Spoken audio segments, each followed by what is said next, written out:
Olá, boa noite. Está no ar pela TV Pantanal, canal 22, uma emissora do Grupo Gazeta de Comunicação, programa Opinião. Hoje, nesta quinta, entrevistando aqui, a partir deste momento, o deputado estadual Wilson Santos, que está a postos, está de vermelho, em homenagem ao PT. Vinho. Não, de vinho, homenagem. Eu também estou de vermelho hoje. O deputado Wilson Santos vai estar conosco aqui falando, respondendo aos nossos questionamentos meus, do Lorenberg Alves e principalmente nosso telespectador do programa Opinião, que acompanha a Opinião tanto pelo canal 22 como também pela internet no www.gazetadigital.com.br e também pela página no Facebook da TV Pantanal. Lorenberg Alves, a propósito, está aqui do meu lado, aquecendo a garganta, porque hoje ele preparou ali, todo mundo que vem aqui fica com medo dessa planilha que ele faz uma pesquisa muito profunda para encurralar aqui o nosso entrevistado e a vítima desta noite. 18 páginas ali. É, o Wilson Santos. Boa noite. Boa noite, meu amigo Paulo Coelho, e um grande abraço, mas um grande abraço mesmo a todos os nossos telespectadores, a razão maior do nosso programa. Professor Wilson Santos, deputado estadual. Fala professor porque é professor, né? Nunca, e pelo que eu saiba, tem orgulho de ser chamado de professor, inclusive. Muito bom recebê-lo de novo aqui, viu, deputado, nessa bancada, para falarmos de política e outras coisas mais.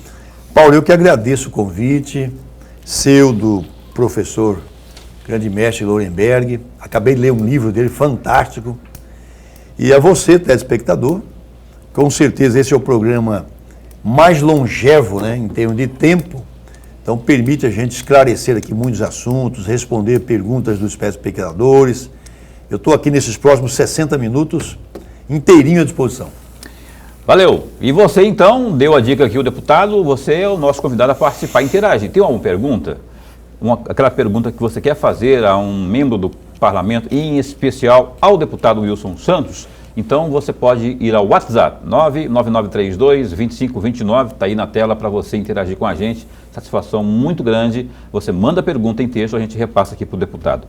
Eu quero antes, porém, de começar aqui os nossos questionamentos, hoje é um dia muito importante para o município de Cuiabá, porque esteve aqui a figura política mais importante do país, que é o presidente da República. Veio participar de um seminário promovido pela Fundação Nacional do Índio.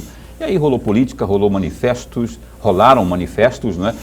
E a gente tem umas imagens aí, Caroline, da manifestação, aliás, dessa visita, não é? Um trechozinho apenas em vídeo do que houve hoje pela manhã na visita de Jair Bolsonaro à capital de Mato Grosso. Aí são as imagens do presidente, acho que estava chegando aqui, não é? Ovacionado na maioria das vezes, houve na verdade também ali o pessoal do contra, né? Os que estavam lá para criticar, mas a maioria, como ocorre no país inteiro, dando aí apoio ao presidente da República, Jair Bolsonaro. Veio participar aí de um seminário, aí desfilou em... Ele é peitudo, né? Ele não tem esse tipo de receio, não. Ele pôs a cara a tapa. Aqui o Wilson Santos, que o Wilson, na verdade, foi contemporâneo da época de exército, não é? E o presidente veio aqui, eu queria até abrir essa conversa aqui com o deputado Wilson Santos. Primeiro, que o senhor fizesse um comentário breve sobre a vinda do presidente aqui. E segundo, rapaz, ele trouxe, como sempre, críticas aí aos governadores, no caso, não especificou Mato Grosso, mas quando fala de ICMS, do gás de cozinha, ele aponta para os estados que a parte do governo federal tem sido feita, ou seja, ele, governo federal, zerou os impostos. Só que aí continua alto porque no estado, no caso nos estados, no Mato Grosso, no caso de hoje, não é? Continua alto e continua mesmo. O botijão de gás, eu como consumidor, parece que esses dias eu paguei 115, algo assim. Então está muito caro realmente e o ICMS incide de forma violenta nisso.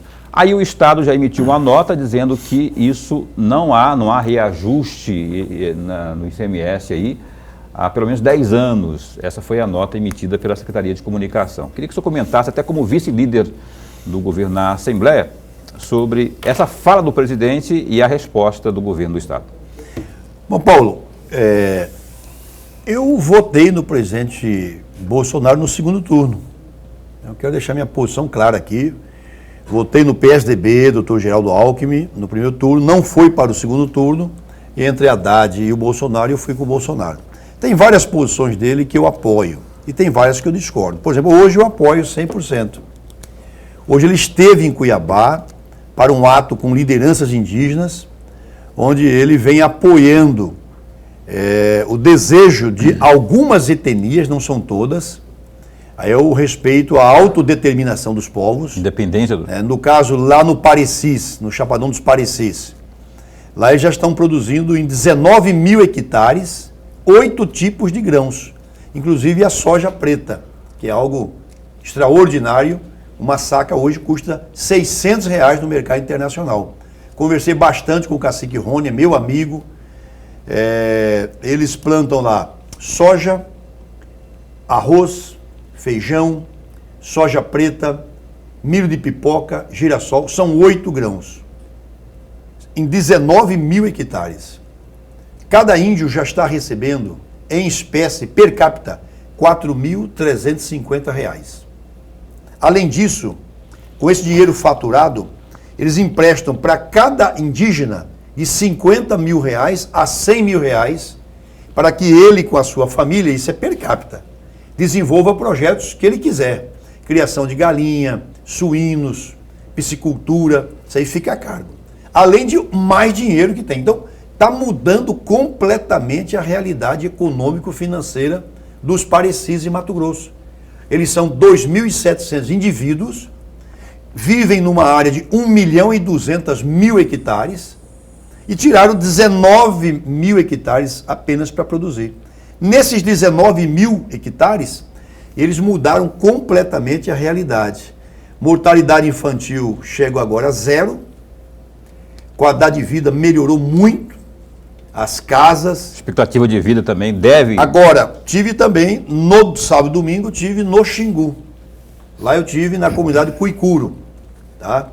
Conversei também com o cacique, bastante. Ele disse, nós não queremos isso. Nós queremos piscicultura, talvez criação de abelhas para produção de mel. Queremos outras atividades. Nós não temos interesse aqui em trabalhar com soja, com algodão, com nada disso. Então, aquilo que eu digo, é o respeito à autodeterminação. Nós temos 43 etnias em Mato Grosso, só no Xingu são 8 mil indígenas. Essas 43 etnias fazem um total de mais ou menos 60 mil indígenas em Mato Grosso. Então, esses indígenas do Parecis, eles tinham uma dívida de 130 milhões originada por multas aplicadas pelo IBAMA, pela FUNAI. E isso foi zerado e no governo do Bolsonaro eles receberam o sinal verde para produzir. Agora, quem não quer produzir vai ser respeitado. Então, nesse aspecto, eu pessoalmente estou com o Bolsonaro. Eu acho que ele está agindo certo ao estimular essa produção. É claro que não pode ser em toda a área, tem que respeitar os mananciais, enfim.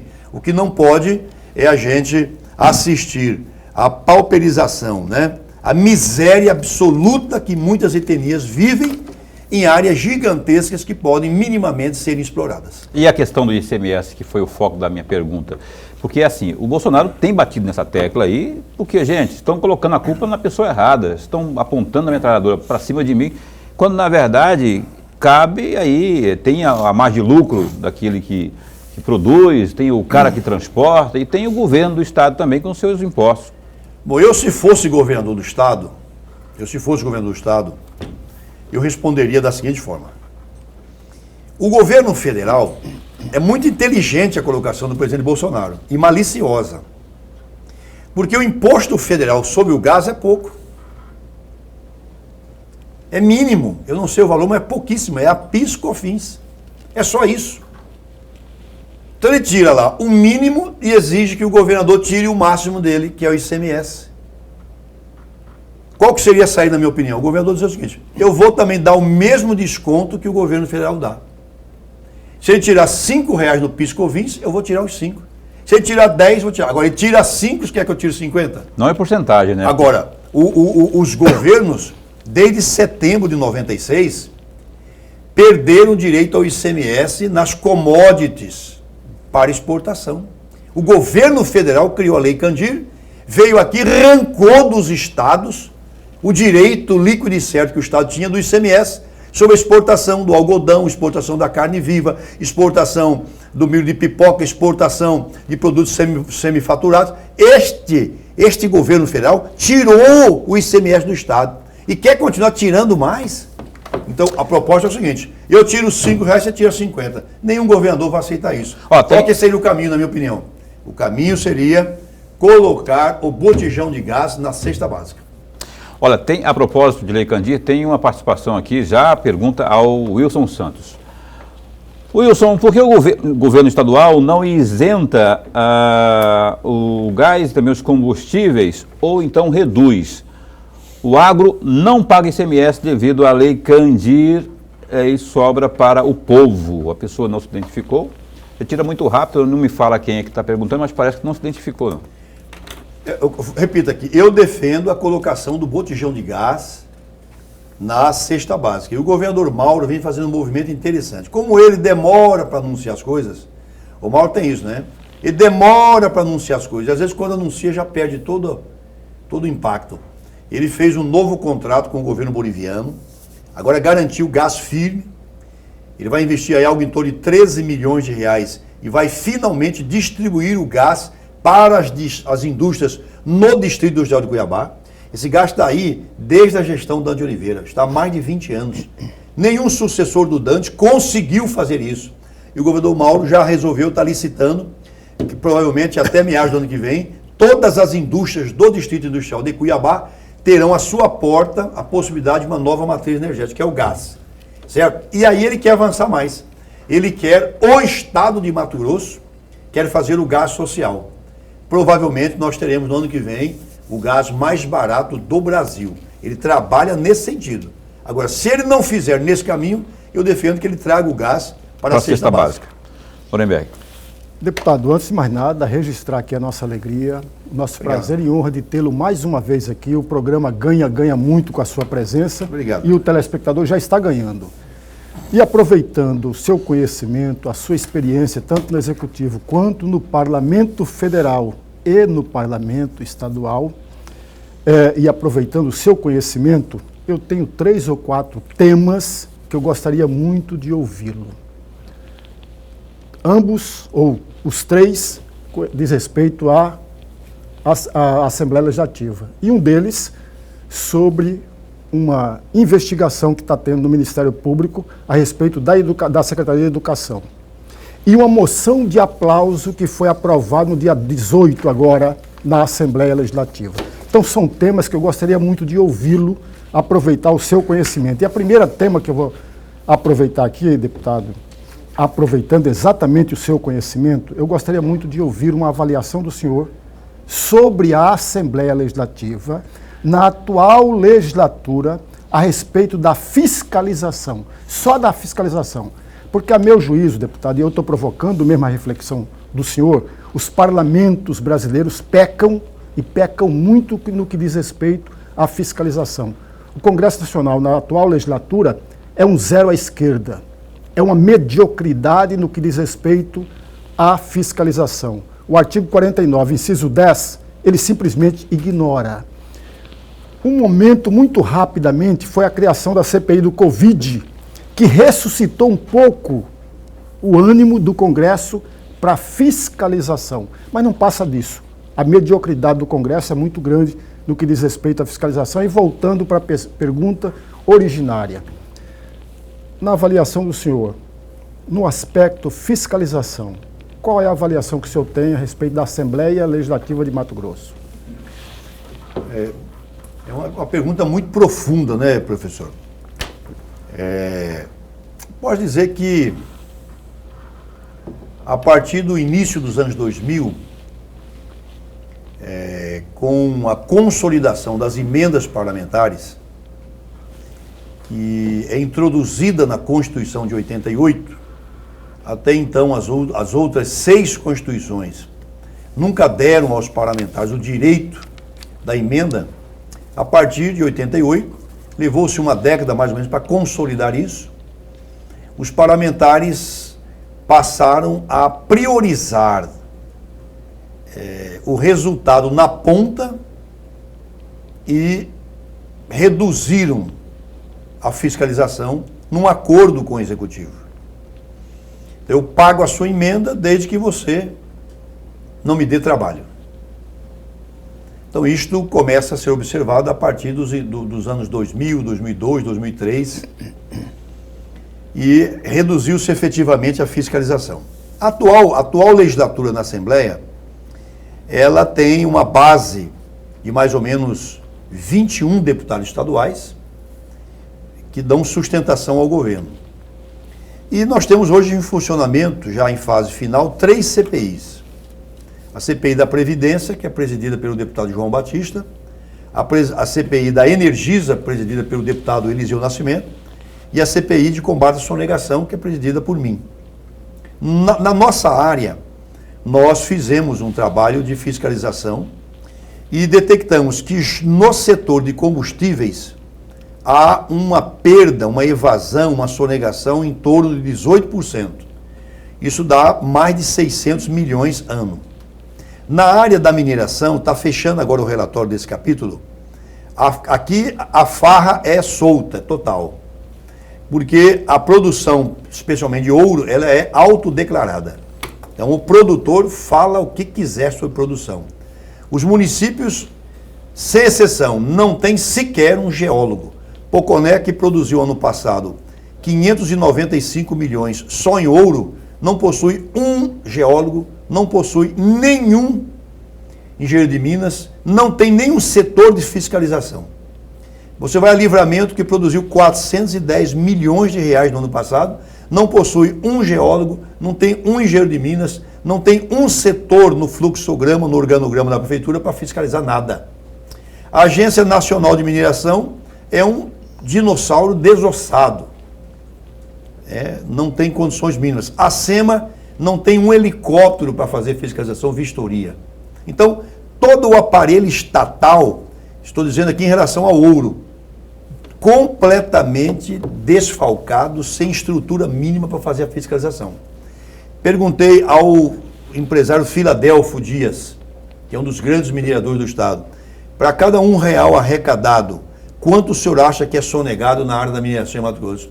Ele disse R$10. Para cada um pago, 10 são sonegados. Perguntei ao empresário Priminho Riva, ele respondeu, de R$7 a R$8 são sonegados para cada R$1 pago de impostos. Perguntei ao Ney, também que talvez seja hoje o maior minerador na área de ouro, ele disse, também há sonegação importante. E como que corrigir isso? Todos disseram, fiscalização. E o Filadelfo foi mais longe ainda, Lorenberg. Ele disse que da Serra do Caldeirão, aqui no município de Pontes e Lacerda, saíram 45 toneladas de ouro diretamente para a Bolívia. Quer dizer, então, não há fiscalização da máquina pública. E nós da Assembleia também acabamos exercendo pouca fiscalização. Pouca fiscalização. Esta é uma deficiência que os parlamentos em nível municipal, estadual, nacional, cada vez mais deixam saltar a olhos nus. E eu não sei como esse processo haverá de ser recuperado. Não sei como. E você pode observar, às vezes o prefeito é eleito com 1/3 da Câmara Municipal, o apoiando, ao tomar posse já tem 2/3. O governador faz 7, 8 deputados estaduais da sua base, ao tomar posse já tem 15, 16 de 24. Congresso, idem. Certo?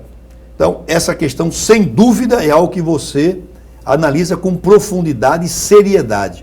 O parlamento vem perdendo uma das mais importantes prerrogativas, que é a de fiscalização. Ok, o Lorenberg vai seguir nesse mesmo raio, nessa mesma pegada aí, só que após o intervalo comercial, que não dá tempo a gente seguir com esse assunto, que eu também quero meter o bedelho aí, porque essa questão de mineração, ela é pungente, porque o estado do Mato Grosso é pungente nesse sentido, e com esse tanto de ouro e de minério que é retirado do nosso solo, alguma coisa teria que ficar aqui, não é? Não caberia aí uma espécie de, não sei, um fundo, por exemplo, não é? Mas o Wilson Santos vai responder sobre isso daqui a pouco. Opinião dá um tempinho. E você pode mandar sua pergunta, 99932-2529. Perguntas ao deputado estadual Wilson Santos, que continua conosco. Opinião volta já já. Ok, o Opinião está de volta aqui ao vivo. Hoje entrevistando o Wilson Santos, deputado estadual pelo PSDB. E a gente vai, antes de seguir com o Wilson aqui na entrevista, vamos aos destaques do www.gazetadigital.com.br. Você sabe que a gente sempre fala no começo da pandemia, que continua dando dor de cabeça, para dizer o mínimo. Jovem e idoso de 108 anos morrem de Covid, 21 pessoas morrem em 24 horas. Mato Grosso notificou 21 novas mortes pela Covid-19 nas últimas 24 horas, como apontam dados da Secretaria de Estado de Saúde, divulgados nesta quinta 19. Dentre os óbitos informados pela pasta estão o de uma jovem de 26 anos da cidade de Cáceres, que fica a 225 quilômetros a oeste de Cuiabá, e também de um idoso de 108 anos lá do município de General Carneiro. 108 anos, lá de General Carneiro. Com a atualização, Mato Grosso passou a contabilizar 510.165 contágios da doença, sendo que 487.475 casos, as pessoas infectadas se recuperaram. Contudo, outras 13.271 pessoas não resistiram às complicações. Dados da pasta apontam ainda que a ocupação de unidades de terapia intensiva, as UTIs, é de 59,45%, uma vez que há 305 pessoas internadas. Paralelamente, o índice de uso das enfermarias é de 30%. Notícia boa aí que pelo menos está caindo, ainda que lentamente está caindo aí esse percentual aí nas UTIs. Olha só, outro destaque também do Gazeta Digital. Indicação de André Mendonça como ministro do STF vai para a Comissão de Constituição e Justiça. A Secretaria-Geral da Mesa do Senado informou nesta quinta 19 que a indicação de André Mendonça para o cargo de ministro do Supremo Tribunal Federal foi encaminhada nesta quarta 18 à CCJ, que é a Comissão de Constituição e Justiça. Na comissão aguardará a designação de um relator para proferir parecer à indicação. Na sequência, se aprovada após sabatina pelos membros da CCJ, a indicação seguirá ao plenário do Senado para ser aprovada. É necessária a maioria absoluta, ou seja, 41 votos. Mendonça, na época advogado-geral da União, foi indicado para a vaga de ministro, no caso do ministro Marco Aurélio Melo, do STF. A confirmação foi publicada no Diário Oficial da União no dia 13 de julho e a indicação confirma a promessa feita pelo presidente Jair Bolsonaro de tentar inserir um magistrado, abre aspas, terrivelmente evangélico, fecha aspas. Ok, retomando aqui com o Wilson Santos e o Lorenberg Alves, que estava perguntando no final do bloco anterior, eu queria que abrisse, então, essa rodada de perguntas, por favor. Eu tenho daqui a pouquinho que chamar aqui o WhatsApp também. Deputado, o Paulo leu uma notícia e falou da CCJ. E o meu tema agora é exatamente a CCJ da Assembleia Legislativa, que o senhor, no mês de março, se não me falha a memória, assumiu a presidência da CCJ. Naquela oportunidade, o deputado Dal Bosco, que é um membro da CCJ, fez a seguinte afirmação, entre aspas: a comissão exige que um deputado tenha conhecimento técnico e a habilidade política.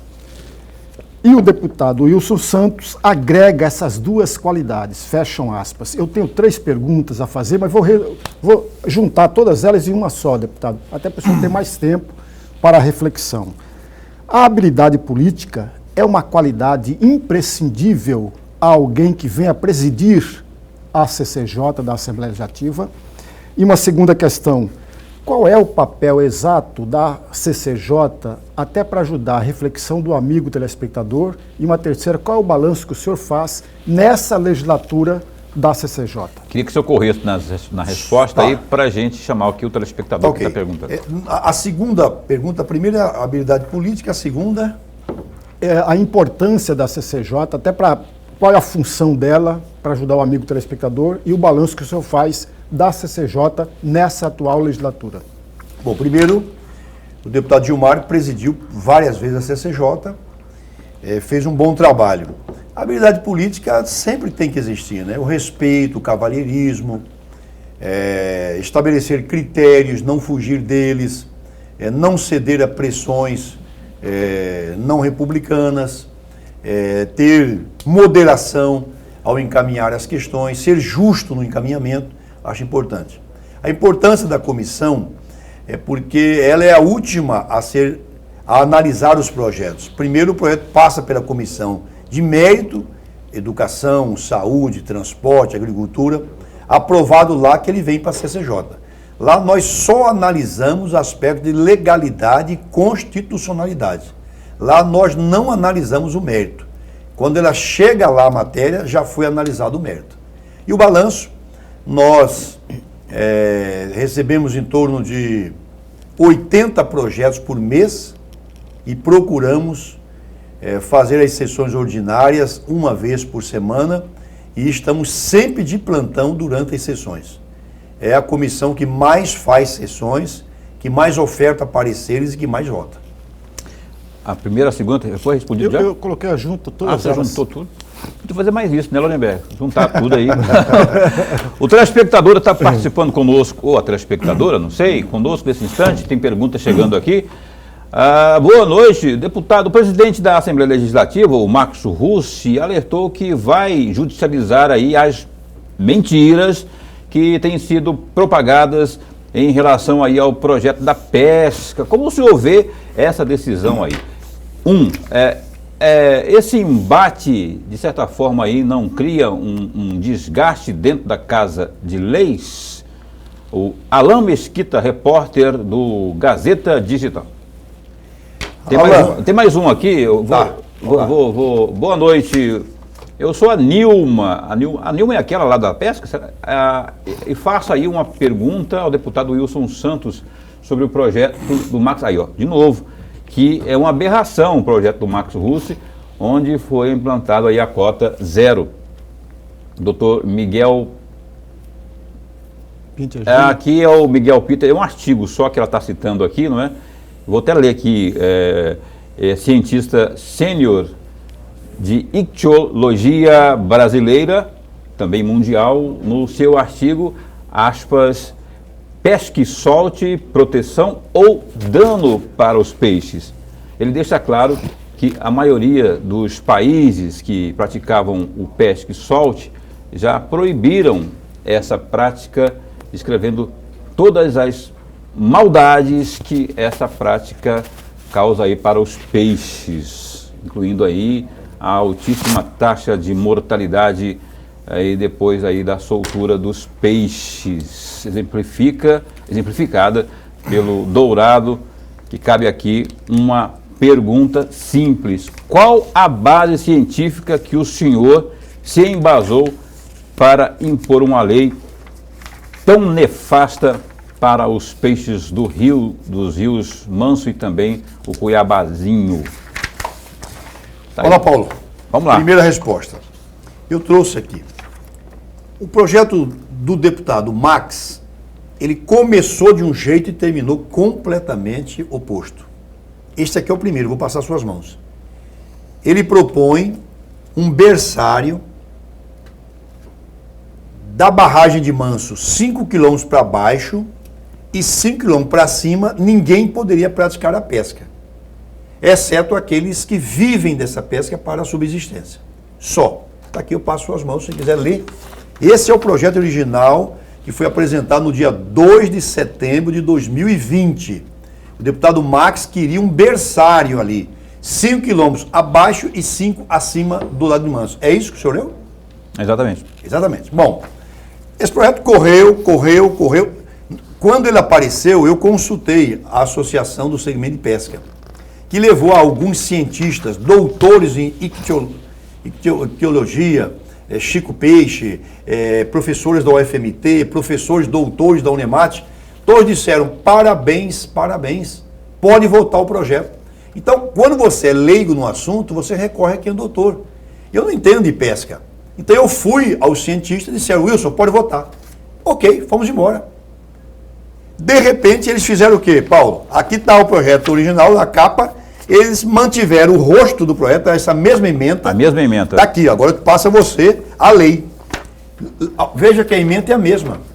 A ementa, o cabeçalho. Não, sim, a ementa é... Só que o conteúdo eles mudaram. Aí lá no... Pegou todo mundo desprevenido. Submarino. Um submarino. E o que é que ele mudou? Ao invés de criar um berçário, ele criou o primeiro sítio de pesca esportiva em Mato Grosso, com mais de 80 quilômetros da barragem de Manso, rio abaixo pelo Manso, inclusive o rio Cuiabazinho. O Cuiabazinho também, não é só até o encontro da foz do Cuiabazinho, não. Todo o Cuiabazinho e 80 quilômetros do Manso até a barragem tornaram-se sítio de pesca esportiva. O que isso quer dizer? Quer dizer que aquelas 300 e tantas famílias que habitam lá antes do deputado Marques nascer, antes do pai do deputado Marques nascer, antes do avô do deputado Marques nascer, já viviam da pesca, elas estão proibidas de pescarem daqui 10 dias. Porque no último artigo você vai ver da lei, a lei começa a produzir os seus efeitos a partir do 30º dia após a publicação em Diário Oficial, não é isso? Entra em vigor 30 dias após sua publicação. E foi publicado que dia? Pode ver na capa agora aqui na frente. Lá em cima, dia 20. 29 de julho. Então, quer dizer, dia 29 de agosto, aquelas centenas de famílias que vivem há décadas da pesca, do transporte, da comercialização, não terão mais o direito de transportar nem de comercializar. A lei permite apenas pescar para a sua subsistência. Eles não sabem fazer outra coisa.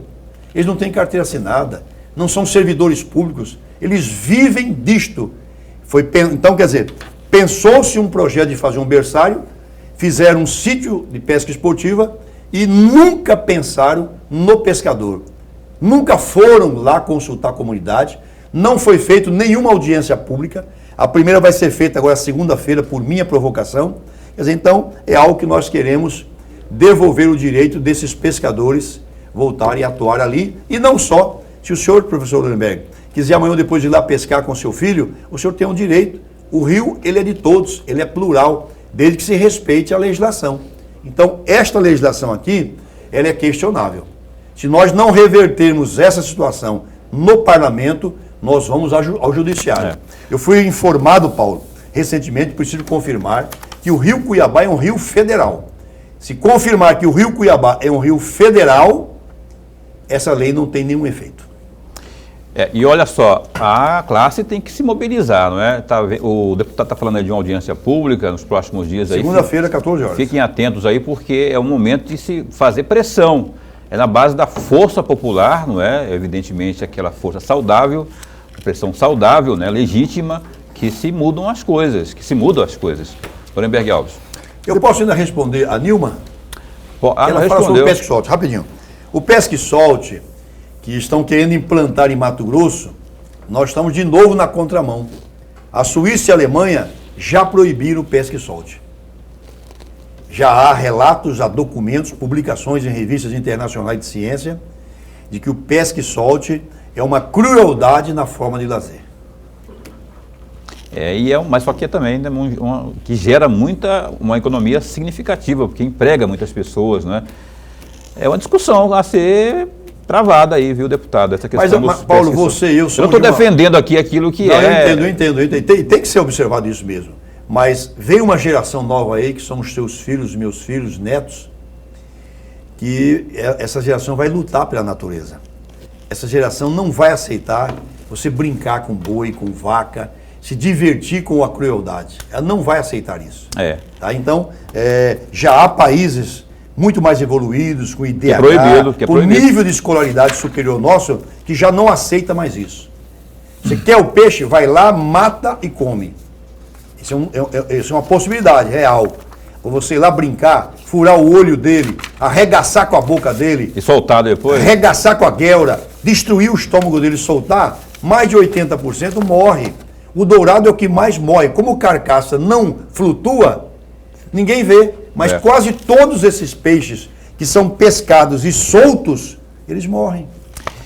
É o carcará. Pega, mata e come. Seria o carcará o mais correto, né? Mas não. Aí pega, mata e solta. E depois, solta ainda vivo, mas ele morre lá no fundo da água.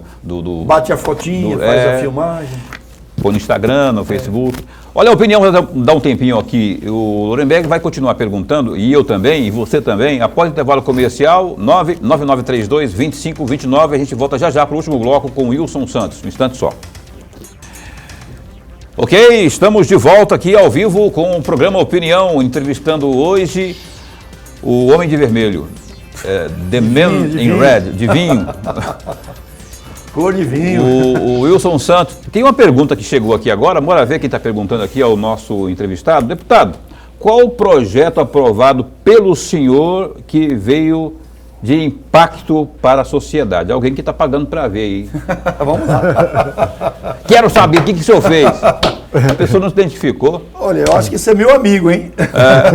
Olha, eu trabalhei em um projeto importante quando cheguei à Assembleia, que foi acabar com o fundo de assistência parlamentar, que era a aposentadoria dos deputados de forma precoce. Nós tínhamos deputados que aposentavam com 30 anos de idade. Não é 30 anos de trabalho, de idade. Eu lutei com isso, conseguimos colocar um ponto final, hoje não tem mais isso. Agora, recentemente, eu sou autor da luta que está trazendo a Unemate para Cuiabá. Daqui a 30 dias nós teremos aí 230 alunos nos cursos de Engenharia de Produção, 50, Tecnólogo em Inovação, 60 e Tecnólogo em Gestão Pública, 120. Uma luta minha de décadas. Finalmente chega a Unemate aqui em Mato Grosso. Sou autor da lei da cláusula de compliance. Toda empresa privada que tiver relações comerciais com o Estado precisa ter um código de ética. Essa é uma lei minha. Uma outra lei, todas as licitações no Estado estão sendo já transmitidas via internet, ao vivo. Sou autor dessa lei também. Sou autor da lei do cinto de segurança na década de 90. Sou autor de 6 leis que beneficiam as pessoas com dislexia, que é 1 hora a mais no vestibular ou no Enem, aqui em Mato Grosso, 1 hora a mais no exame para o Detran, para o autista ter a sua identificação na sua RG de que ele é autista. Sou agora fazendo leis para mulheres surdas. Sou autor de uma PEC que permite aos indígenas que quiserem trabalhar em culturas que os brancos trabalham aqui fora. Enfim, eu sou autor só nesse semestre de quase 20 leis. E nestes 2 anos e meio de mandato dessa legislatura, eu sou autor de quase 50 leis em Mato Grosso. Aí, tá vendo? Perguntou, ouviu, tá aí a explicação dele. E quem quiser saber sobre essas leis aí, o deputado tem suas páginas aí, sim, nas redes sociais. Sim. É o Wilson Santos, deputado?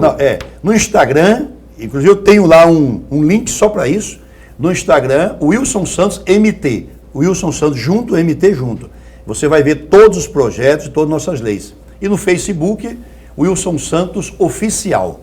Aí você vai ter acesso a todo o trabalho. Agora mesmo, recentemente, um jornal da capital, o Estadão, divulgou a produtividade dos deputados nesses 2 anos e meio, e quero aqui agradecer a minha equipe. Ficamos em primeiro lugar com 531 projetos nesses 2 anos e meio. Opa, aí tá vendo?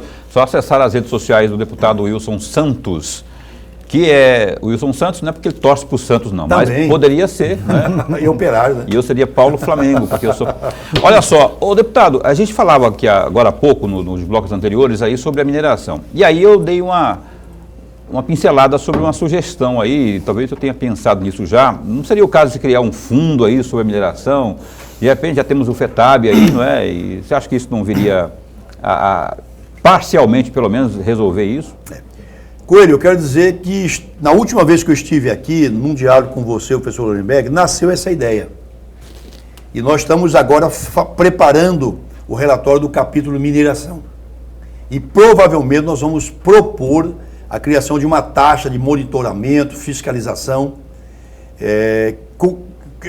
coisa semelhante já há no Amapá, no Pará e em Minas Gerais, nós já estudamos. Então, além do IOF sobre o ouro e além da CEFEM sobre o ouro, nós criaríamos também uma outra taxa, consultamos os principais mineradores de Mato Grosso e todos eles concordaram. Desde que não seja nada muito pesado, nós vamos criar uma espécie de um FETAB sobre a mineração. Por quê? Você teve 595 milhões de faturamento do ouro em Poconé. Sabe quanto que ficou para Poconé? Menos de 2%.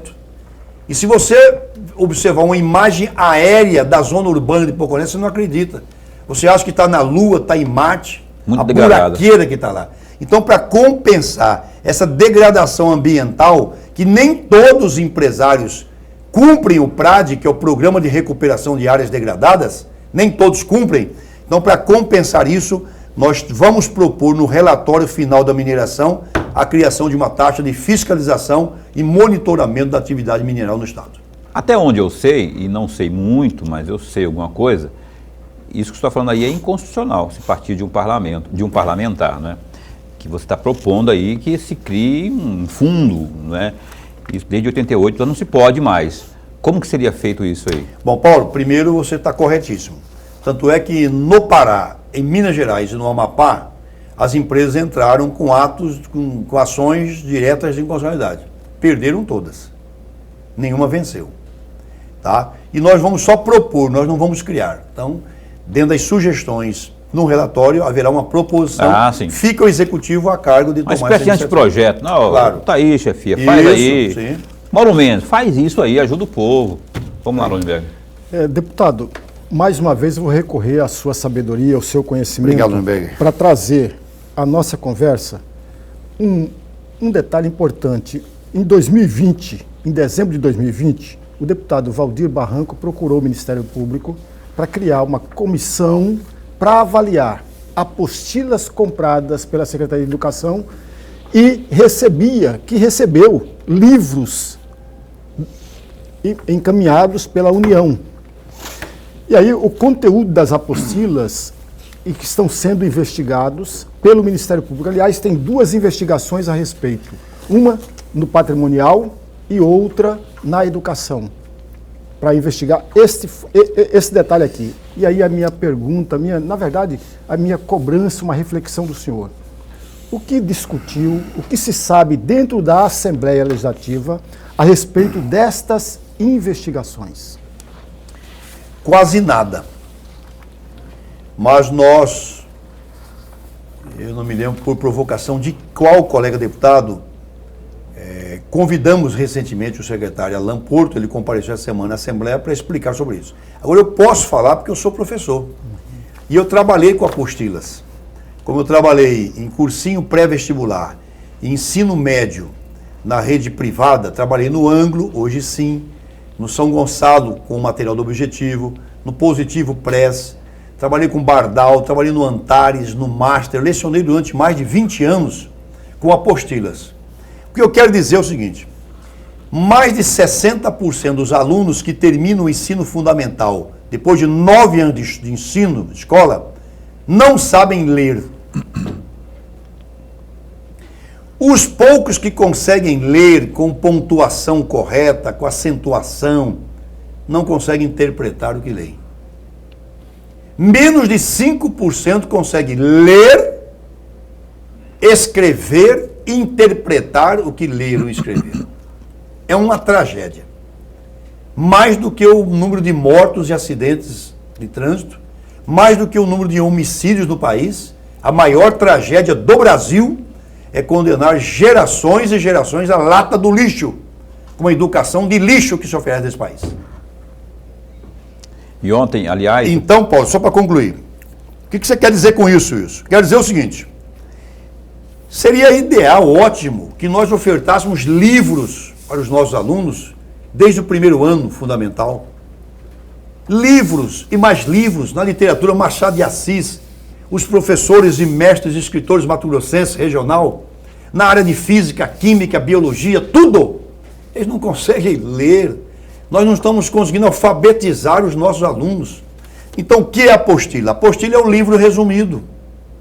Se eles conseguirem assimilar o conteúdo da apostila, nós vamos dar um salto exponencial de aprendizagem. Vamos dar um salto. É utopia. Eu sei que amanhã muitos vão me criticar por essa fala, mas aqui está falando um professor chão de escola. Eu nunca fui diretor de escola, coordenador, nem assessor pedagógico. Fui professor, com giz e saliva só. E vocês conhecem muitos dos meus alunos e sabem o conceito que eu tenho como professor. Então, eu estou dizendo aqui, se os nossos alunos conseguirem assimilar 70%, 80% do material do apostilado, nós vamos dar um salto exponencial de aprendizagem em Mato Grosso. Ok. Então, ia dizer que essa questão desses 2 últimos anos aí, 2020 e agora 2021, aí, segundo, inclusive, a opinião aqui do Dr. Miguel Silesareno, que esteve conosco aqui ontem, né? Por conta dessa pandemia aí, haverá será necessário, ou serão necessários, pelo menos 4 ou 5 anos aí para recuperar a perda. Esse negócio de online não funciona. Sem a figura do professor ali, está provado que não funciona, não é? Então, já tem essa estimativa de prejuízo quanto à qualidade do ensino aí para os nossos jovens aí. Lorenberg, por favor, vamos correr agora porque está caminhando para o final. Deputado, o senhor, numa entrevista ao programa Mais, da TV Mais News, no dia 11 de fevereiro, o senhor elogiou a decisão do governador do estado e do governo mato-grossense a substituição do VLT pelo BRT. E aí vem a minha pergunta, mais uma vez provocando a reflexão do professor Wilson Santos. Qual é a fundamentação para o elogio à substituição do VLT pelo BRT? Bom, eu conheço os dois lados dessa moeda. Quando prefeito de Cuiabá, assinei com o governador Blairo Maggi e com o prefeito Murilo Domingos o BRT. Então, o ovo da serpente, a origem de tudo é o BRT. E eu estive com a ministra, chefe da Casa Civil, Dilma Rousseff, que dizia, para o BRT a gente tem dinheiro e empresta. Mas quem quiser fazer VLT e metrô se vire com dinheiro próprio. Então, é uma das condicionantes do governo federal para liberar recursos era o BRT. E por que o BRT na concepção do governo federal? Eles tinham Curitiba como referência. A região metropolitana de Curitiba tem mais de 3 milhões de habitantes. E lá não tem metrô nem VLT, tem BRT e ligeirinho. E tem a melhor mobilidade urbana do país em termos de capitais.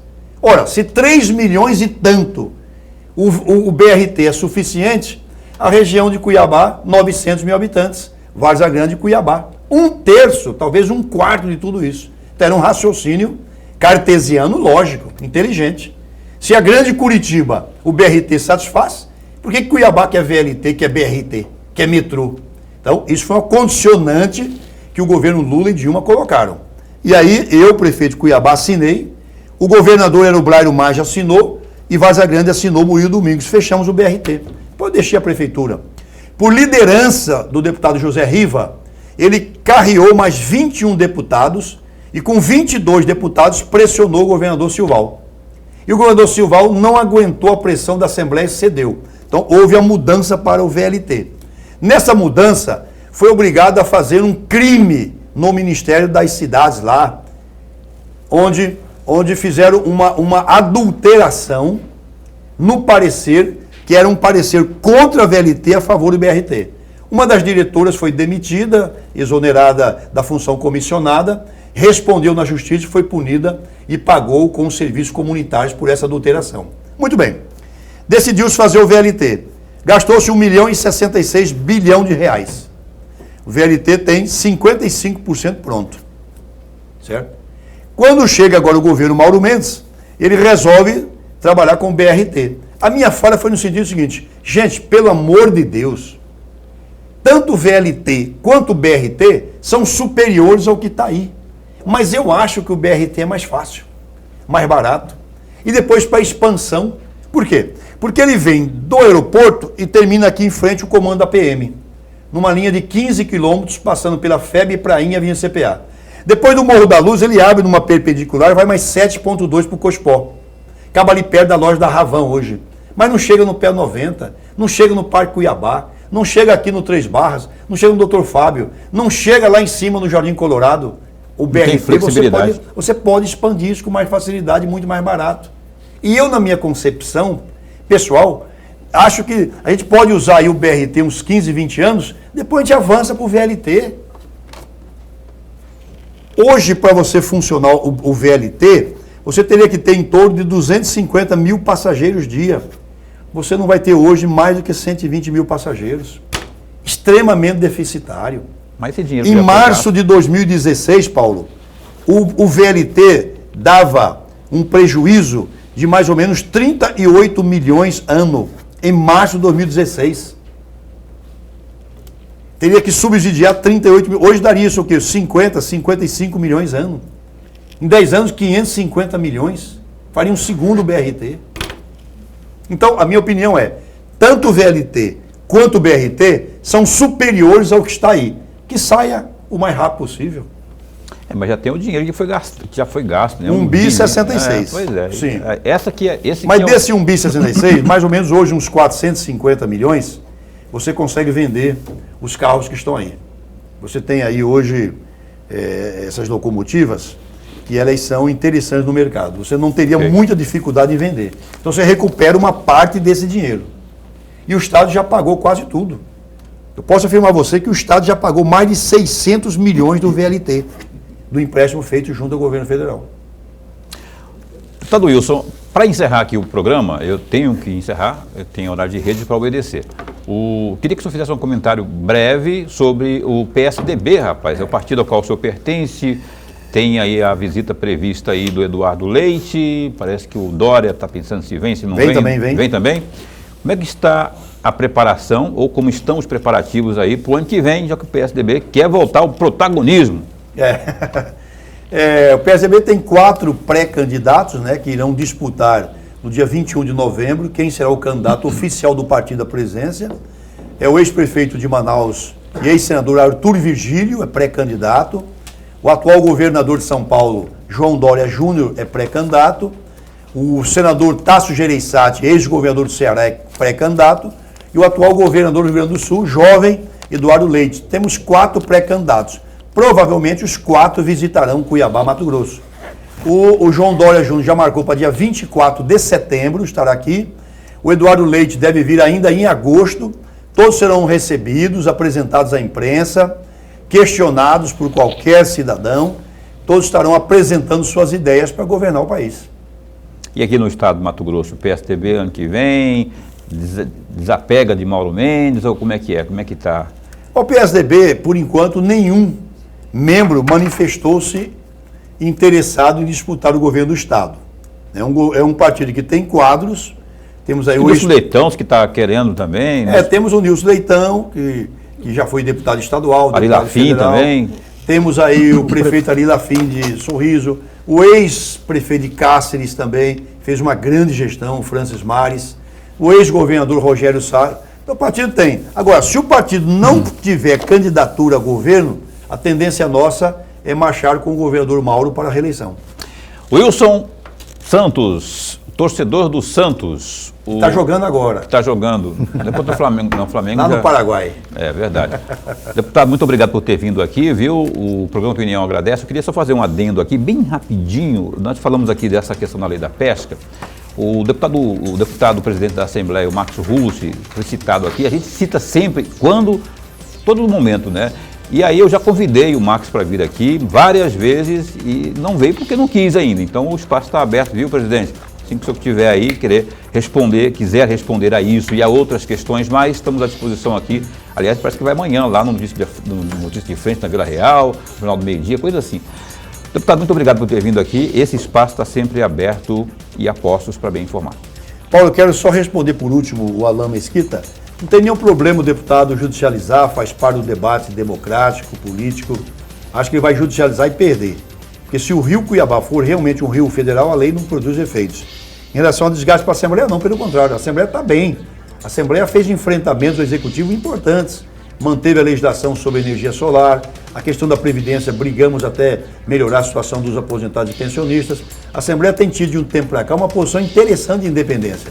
Mas não há nenhum problema a relação pessoal, urbana, civilizada com o deputado continua. Ele pensa de um jeito, eu penso do outro. Ele vai lutar por uma coisa, por pesca esportiva, que o mundo está abandonando, e eu vou lutar para defender os pescadores e o meio ambiente.